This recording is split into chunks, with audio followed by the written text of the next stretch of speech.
regular village council meeting of Tuesday, November 19th. We could all stand in silence.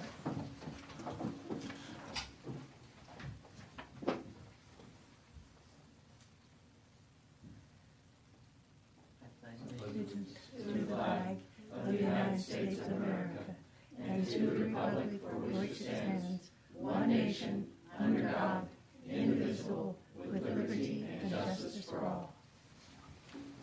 So the record reflects those who are present. I will now call the roll. Village Attorney Serafan. Present. Village Manager Benton. Here. Councilman Brady. Here. Councilman Lafredo. Here. Councilman Meltz. Here. Vice Mayor Birch. Present. Mayor Wagger. Present. You have quorum. Thank you. Thank you. Our first item up today, we'll have a presentation with regard to Resiliency 305. Sure. Well, good evening, everyone. My name is Amy Knowles. I'm officially an employee for the City of Miami Beach, but I'm also a 20-year Miami Shores resident, and this is my first time in the room, so this is really exciting. Happy to be here. So my role at Miami Beach is I'm a Deputy Resilience Officer, and I'm going to share an overview of a county-wide Resilient 305 strategy that we're excited to share with you, and we just really want to welcome Miami Shores to participate in that overall strategy. So my personal background is in government administration, sustainability planning, strategic planning, and now this new term, resilience strategy planning. And my type of role works across the organization to do that traditional strategic planning, but also make sure we're addressing things like shocks and stresses and looking at all of our operations and projects and planning so that we're planning those through everything that we do. So that's a little bit about the role itself. So I'll give you a little overview and then share some of the opportunities for Miami Shores. First, I want to talk a little bit about resilience. This is not a new word, but it's definitely a new term and a buzzword that governments are using all over. You may have heard of it. And in the terminology and the way we're using it, it's really our collective immune system as a city, as a county, as a region, as a state. And it's really the point is that individuals, businesses, governments, that we're all working together towards addressing those shocks and stresses and being able to bounce back and even bounce forward when we have these different events that happen.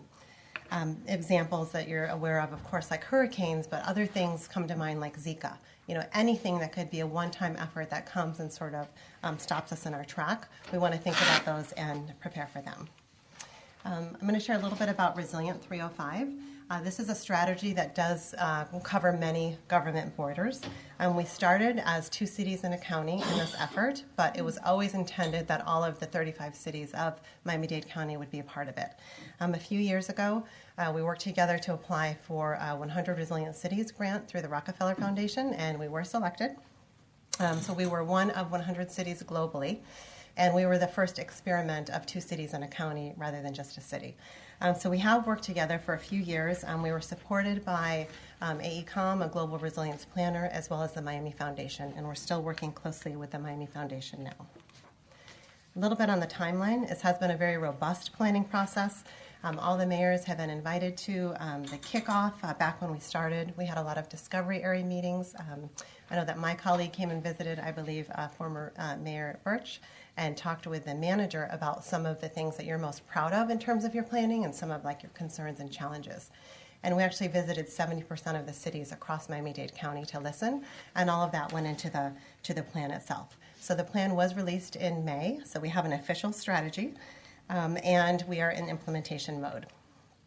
And during the planning process, as you're all aware, we experienced things happening. It wasn't just we're planning and studying, and we were all acting at the same time. So we experienced Hurricane Irma, we experienced Zika, and all of those experiences and those lessons learned are tied into the overall strategy. It also addresses stresses. So we heard across the board, across the county, things like traffic, affordable housing, income inequity, expanding jobs are just stresses that we need to collaborate better on and do more because of the challenges facing us. One good example here is that Better Bus Alliance is a very different and new way of looking at the county's bus system. That's an actual action in the resilience strategy. Now I'll give you a little bit of overview of what's actually in the strategy. It is a 20-year plan. It has quite a lot of actions, but also a lot of case studies for learnings. We tried to keep it simple since the word resilience can be very complex and it actually doesn't translate well into other languages. We tried to make it very simple: places, people, and pathways. And make very simple goals. It has objectives and actions, but again, it's very action-oriented. Starting with places, we started with that area because we're such a unique area in South Florida. And many of the areas are focused on protecting the bay, preserving the beaches, this area that we know. It also has items in there on reducing energy consumption and mitigating greenhouse gas emissions as well. The next area is people. And this is all about looking at those that are kind of more vulnerable in our community and what we can do to help them. So there's a lot of actions specifically in there: advancing public health opportunities, respecting elders, some programs there, and targeted trainings, expanding CERT, for example. When I visited the mayor of El Portal pretty recently, she expressed an interest of working locally with Miami Shores and perhaps Biscayne Park, because you're all already doing that, but taking advantage of actions within the strategy, perhaps even together. And then the last item is pathways. So having worked in many large organizations, it's really essential that you have ways that people can collaborate and come together. And this last area has really tools for that. For example, pre-planning for post-disaster. There are things that we can do better as cities to get more organized, even beyond what the county does in terms of leadership. There's steps to financial resilience as a city, looking at your income streams, how to better protect them, and think a little bit differently about insurance today is very different than it was insurance 20 years ago, for example.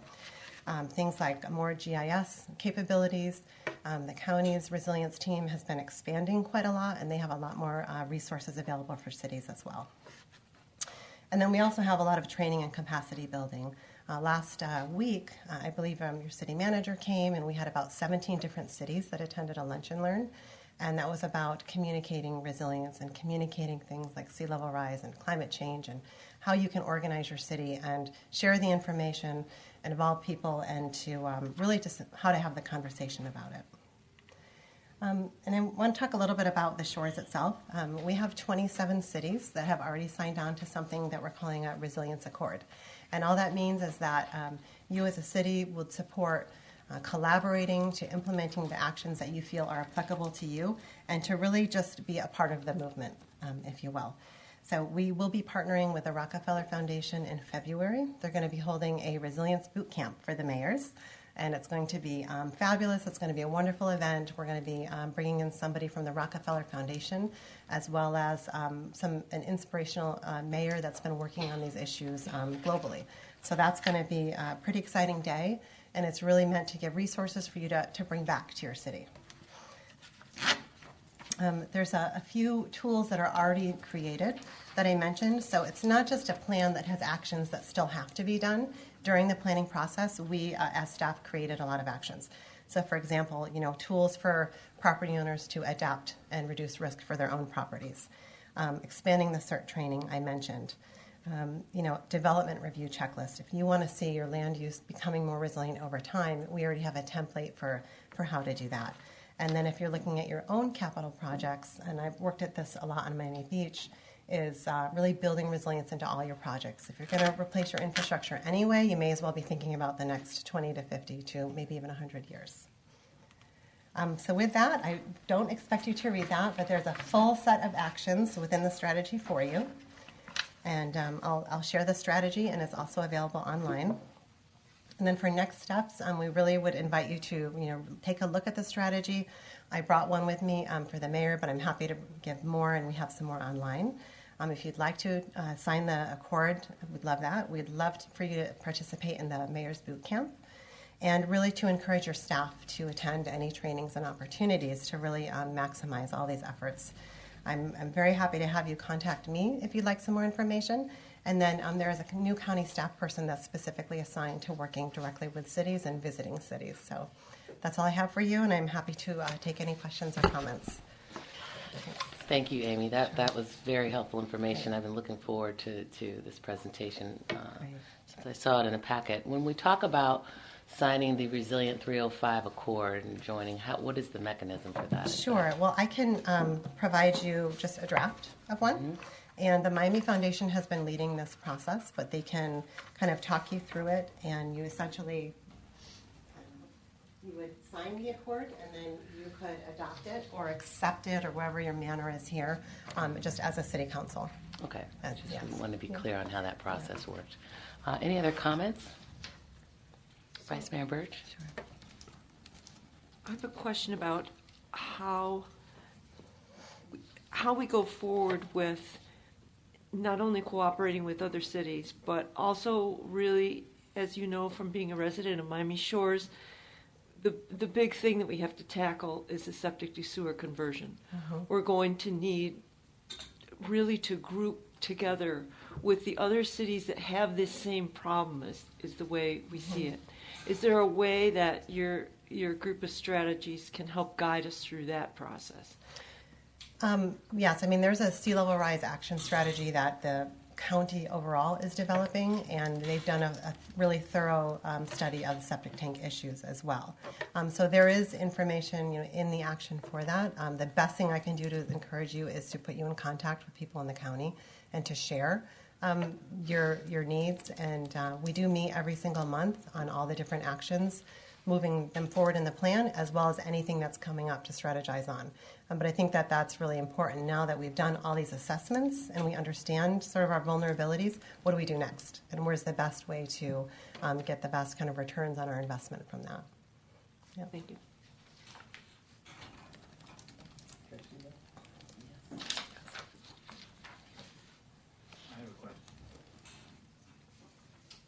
I saw in here on number 6, reduce back bay flooding and implement sea level rise strategy. I take it that there's actually some action papers that have been written about those matters. That refers to the Corps of Engineers study that's underway right now.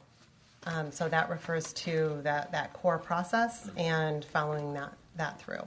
That is going to be different than the Miami-Dade County overall sea level rise strategy, because the Corps has their certain process and what they've identified as vulnerabilities. But now that's in the planning stages.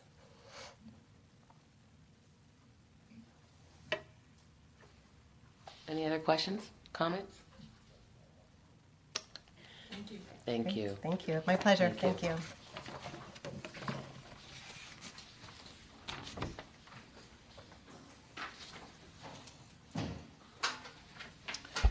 Madam Clerk. Next up, we'll have public comments. For those of you here wishing to make public comments today, please state your name and address for the record. And please limit your comments to 3 minutes. Do we have anyone for public comment? Victor Bruce, 370 Northeast 101st Street. I'm in the Fine Arts Commission, and I'm in, that Susan Ackley is the chair. So I'm here in her behalf, as well as on behalf of the Fine Arts.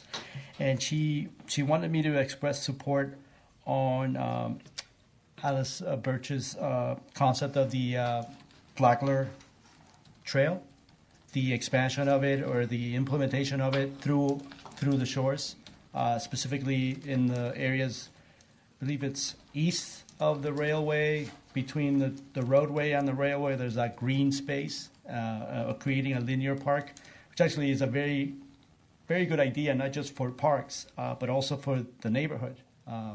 The exposure of those rails, it's basically open, there's no fence. So if we were to extend that idea and carry it through, it would be something very beneficial for the residents. I think it goes from Publix to the courts, the tennis courts, and then past that through the golf course, I believe, right? Yeah.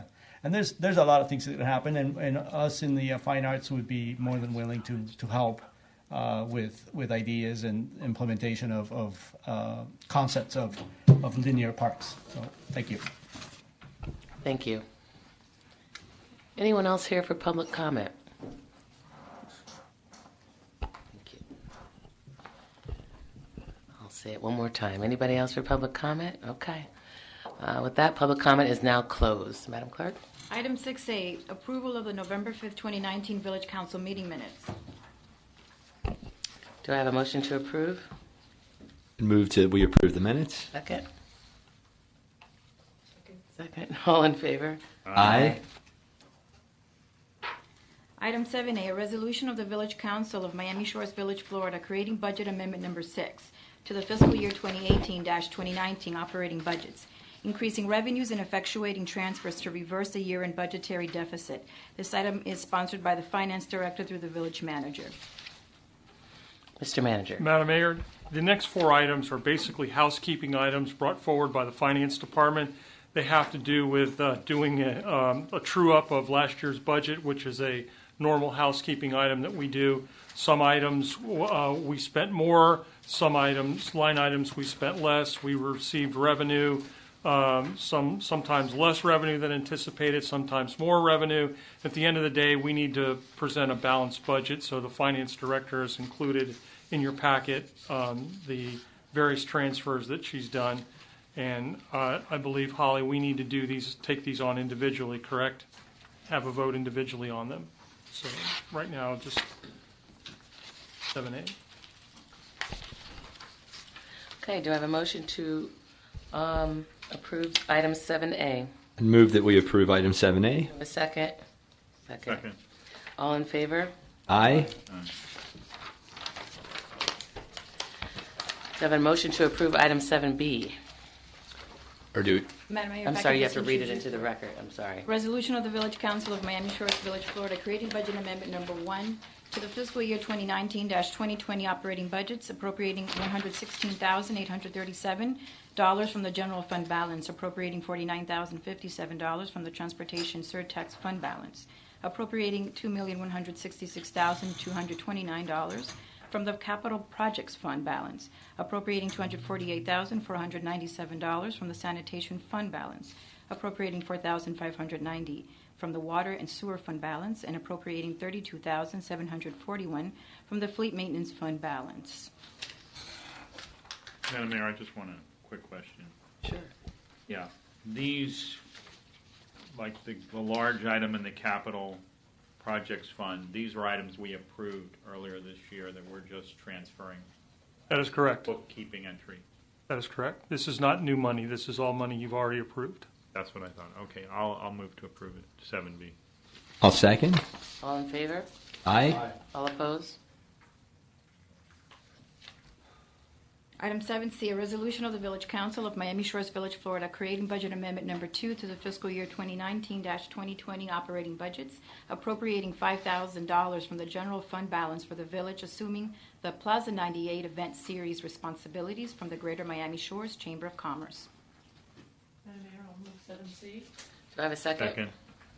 All in favor? Aye. Aye. All opposed?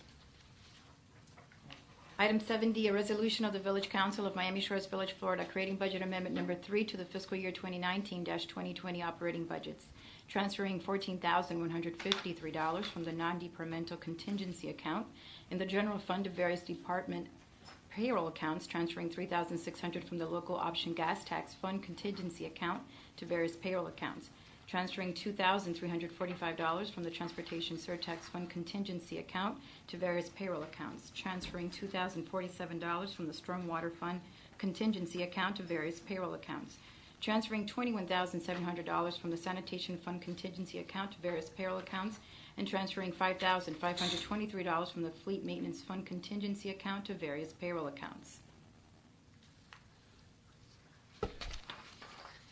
Yes. 7D. Second. All in favor? Aye. All opposed? Item 7E, a resolution of the Village Council of Miami Shores Village, Florida, authorizing the village manager to execute the Community Planning Technical Assistant Grant Agreement documents and to administer the grant. This item is sponsored by the village manager. Mr. Manager. Yes, ma'am.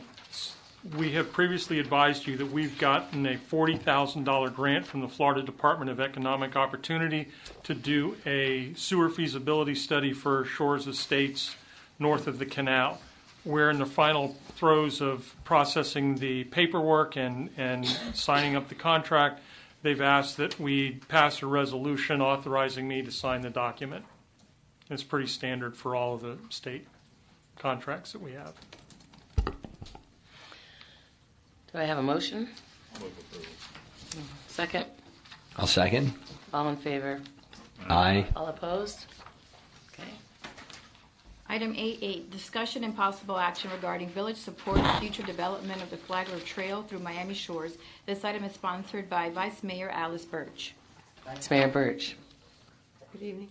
Hi, everyone. Colleagues, I wanted to speak to you just collectively that it was going through my mind about our lack of budget this year for mobility items.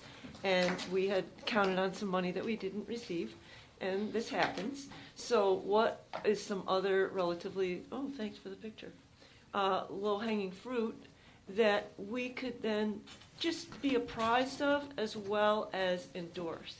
And, you know, when you go along the Flagler Trail idea, you realize that right now in our county, the Underline and the Ludlam Trail are beginning to get funding after a long struggle in a real dream come true for the area of South Dade. So we in Miami Shores have always been forward thinking, and one of the things that we have coming online now is our TAP grant for 2020, when we'll have one of the first shared use paths. So when I say shared use path, we know we're talking about something that is the prize item for pedestrians and cyclists, and that is something that separates you from the traffic.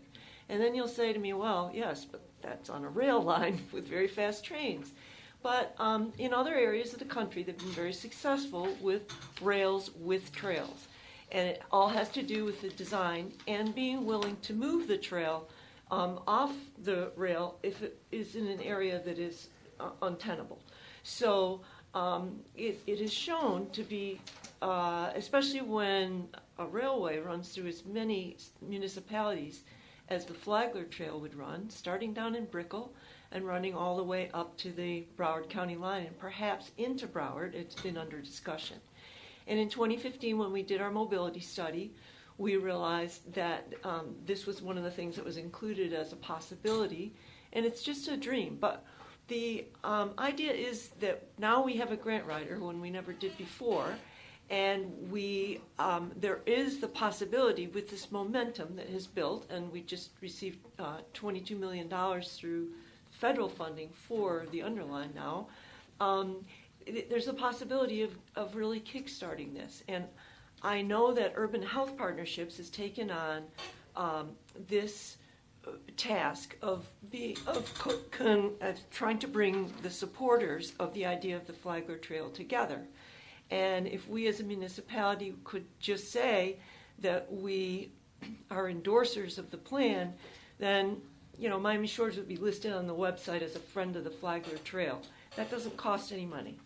I always like to point this out because and the other thing that does not cost any money, then, since we do have a grant writer, is to have her to, direct staff to direct her to take a look at the possibilities for grant funding that could perhaps give us the beginnings. And as the speaker said at public comment, you start at 91st Street and you go up to the Country Club tennis courts, and you realize we have this broad avenue, which, if you don't want to call it a linear park, you could at least call it an improvement to a pathway that would give pedestrians and cyclists priority.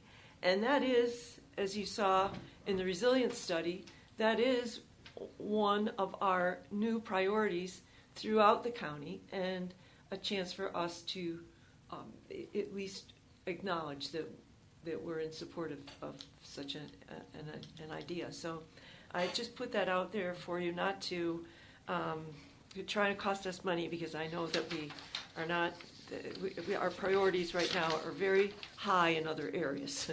So, Mr. Lafredo. Can I ask a few questions of the Vice Mayor? sure. This wouldn't be a continuous trail then. What we'd be talking about is trying to put something in the green space between Publix and the tennis courts. Is that correct? Well, initially, yes, that would be a start. The idea eventually is to have a continuous trail, however it would be routed. And these trails are very expensive because of the engineering involved and because of sitting down and figuring out with the map what we can do and what we can't. No different really than building a new road. There are many places through the Liberty City area where this trail is quite possible because there's a big right-of-way along each side of the tracks. And, you're going to have them, to get over the mountaintop, which FEC creates when you try to get permission for something like this that moves people intentionally near fast-moving trains, then you also have to be willing to take the compromise, which might lead it off of the area right next to the rail. So, Now, I just wanted to say that I live not too far from here, and when the bagel place was open and still with Pollo Tropical, my shortcut goes north of Griffin Boulevard behind where the railroad tracks are. And there's no place for a trail there. Mm-hmm. So that's one concern. That's on the unincorporated area north of Miami Shores. The other concern I have, and I'd ask that you address this, Vice Mayor, we have that strip from 100th Street down to 91st, which the green space. Is it safe to put people and dogs and joggers next to fast-moving trains? well, that's why I provided some of the information that what's happened nationwide with Rails with Trails. And those happen in places just like ours where, as pedestrians, we encounter challenges all the time, multiple ones. That, as you know, we rated somewhere near 4th worst in the country for pedestrians and cyclists. So these are problems that we are in our infancy of beginning to overcome. And so what I like to direct your attention to is in my memo, I'm really wondering if my colleagues would support becoming a municipal friend of the trail. It doesn't endorse any kind of fully designed path, okay? It doesn't.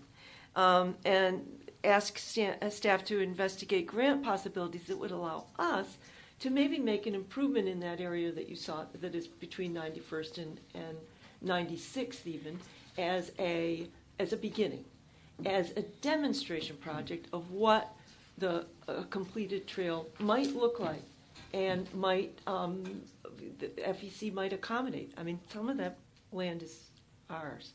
Would it include like safety fencing? That would be up to the designers. Fencing, according to what I've read, is a double-edged sword sometimes. You try to fence off the rail, then you get people climbing over it, and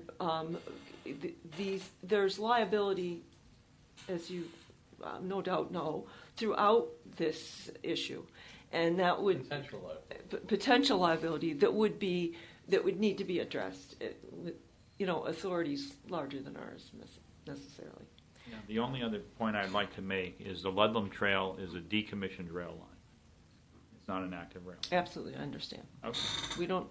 We're fresh out of decommissioned rail lines in our area of the county, unfortunately. Then the other idea is to cooperate with bordering municipalities, and of course, we just heard about that in resiliency. We do need to do that, and Albertel is the possible site of a rail station for the common Miami-Dade County rail system and the SMART plan in our region, the Northeast Corridor. So it makes sense to me to begin to think about cooperating with Albertel, especially since they have this firm that is getting ready to possibly offer the site plan for the rail station. And then the other thing is, people say, what is the Flagler Trail? Increasing awareness. Just having it on the agenda so that we've talked about it, maybe before other cities have. To me, that's important too. So that's why I wanted to bring it up also. Councilman Meltz. Madam Mayor, thank you very much.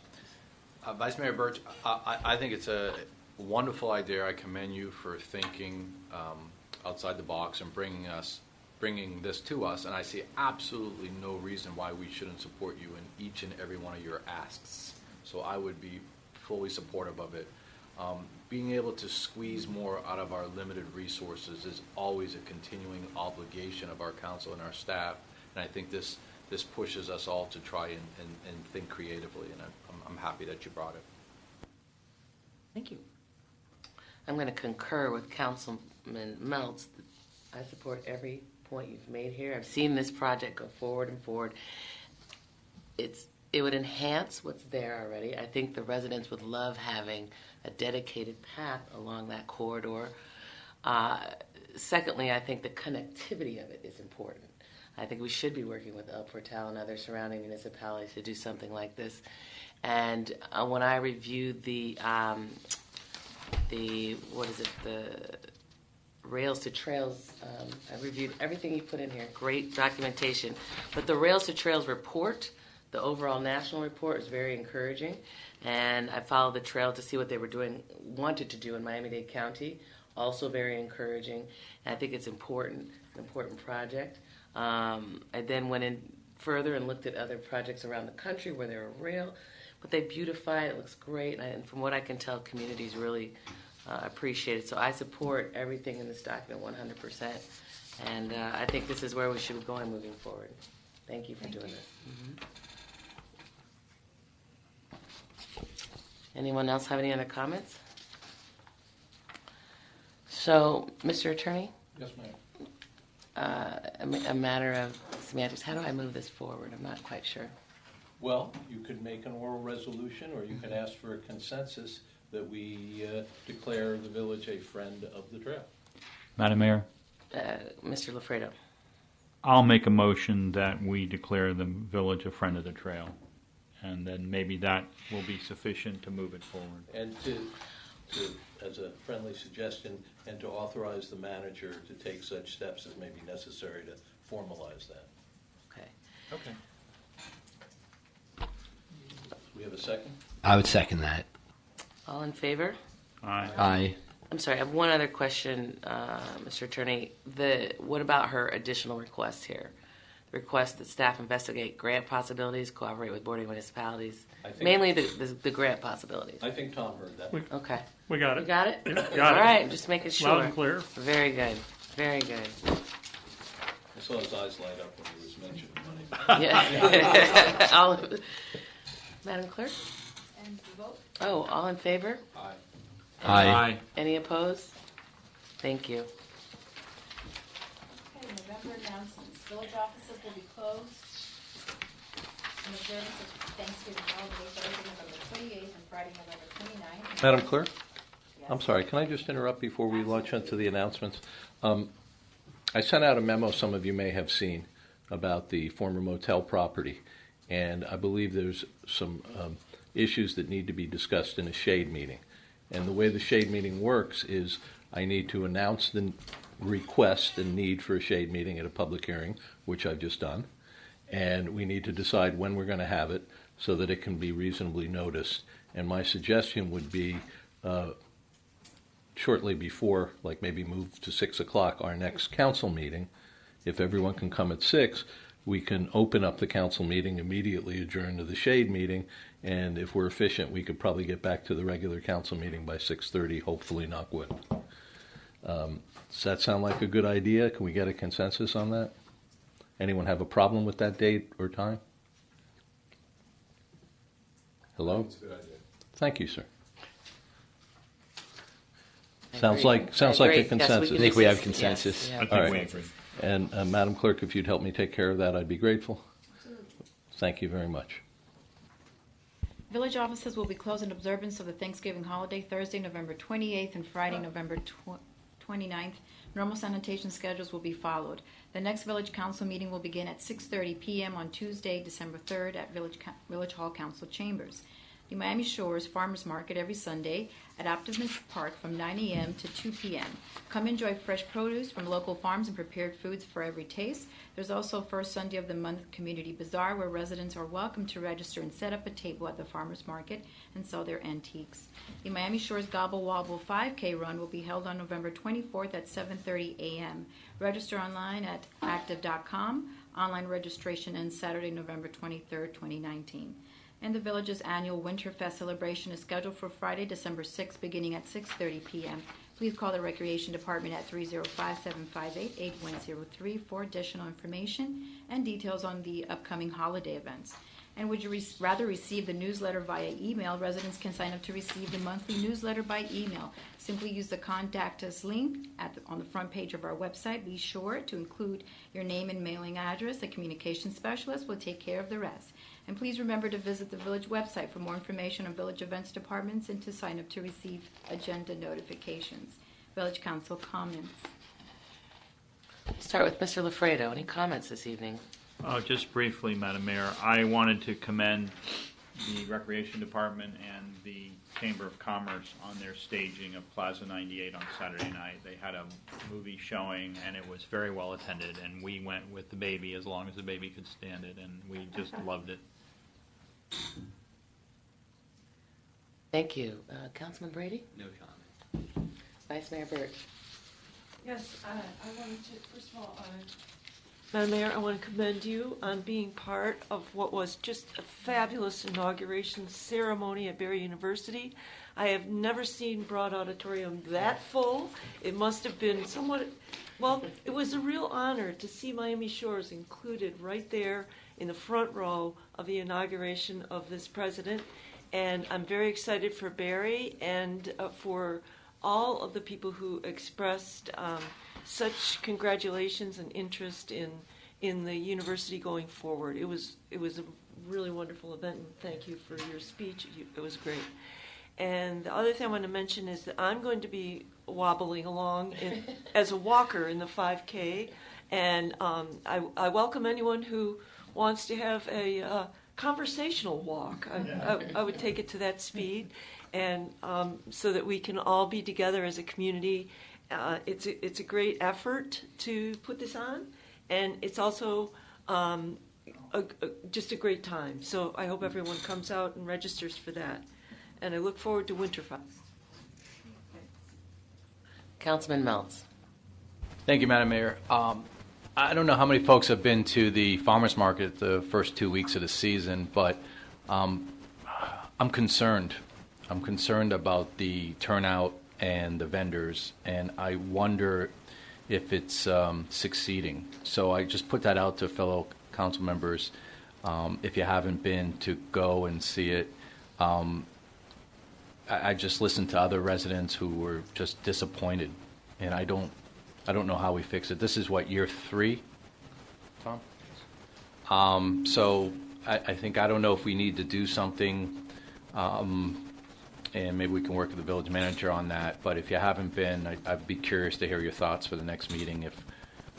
If you could head out there, it just doesn't seem like it's I guess succeeding. So that's on a lower note. On a higher note, I believe for the next meeting we may be close to having something to discuss banning single-use plastics on village property. Mr. Serafin and his staff have done an extraordinary job putting to paper the legalese of what I had asked previously. So basically, for those listening and watching, we were stymied by the folks in Tallahassee that we cannot regulate single-use plastic bags or bottles or whatnot throughout the community, generally speaking.